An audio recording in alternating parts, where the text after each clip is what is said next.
Guilin শান সুইজে আথিয়ানশিয়া আসমানের নিচে সবথেকে সুন্দর দৃশ্যপট। 2000 বছরেরও বেশি পুরাতন এই গুইলিন শহর চিং ডায়নাস্টির সেই সময়কালটা থেকেই এই জায়গাটা খুবই গুরুত্বপূর্ণ চায়নার ভিতরে, এবং সেই সময়টা হবে 221 থেকে 206 BCE পর্যন্ত। তখন থেকেই এই জায়গাটা দক্ষিণ চীনের সামরিক এবং ব্যবসায়িক কেন্দ্র হিসেবে পরিচিতি লাভ করতে থাকে। প্রাচীন সিল্ক রোড এবং মেরিটাইম রুটের সংযোগস্থল ছিল এই গুইলিন, কেননা এই জায়গাটা থেকে দক্ষিণ চীন এবং সেই সাথে পূর্ব এশিয়ার যে দেশগুলো আছে সেই দেশগুলোর সাথে এখানে একটা সংযোগ স্থাপন হয়েছিল, যে এখান থেকে ওই জায়গাগুলোতে খুব সহজে যাওয়া যাইতো সেই সময়। মিং এবং কিং রাজবংশের শাসনামল, এটা ছিল 1388 থেকে প্রায় 1912 সাল পর্যন্ত।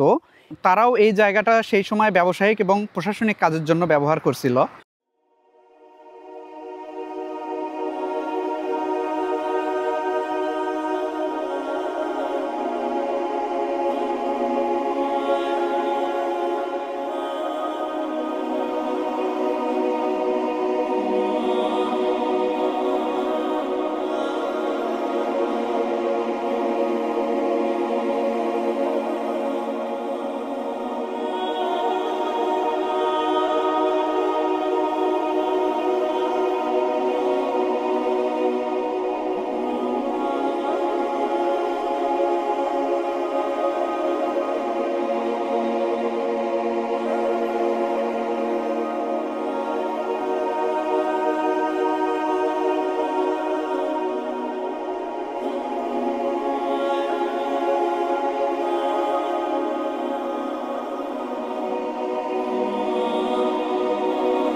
গুইলিন চীনের অন্যতম প্রাকৃতিক স্বর্গ, যা তার অপূর্ব কার্স্ট পাহাড়, শান্ত লি নদী এবং রহস্যময় গুহা এবং সেই সাথে ঐতিহাসিক আর্কিওলজির জন্য বিশ্বব্যাপী পরিচিত। গুইলিনের লি নদীর স্বচ্ছ পানি এবং তার পার্শ্ববর্তী পাহাড়ের দৃশ্য যেন চীনের ঐতিহ্যবাহী চিত্রকলার একটা বাস্তব রূপ।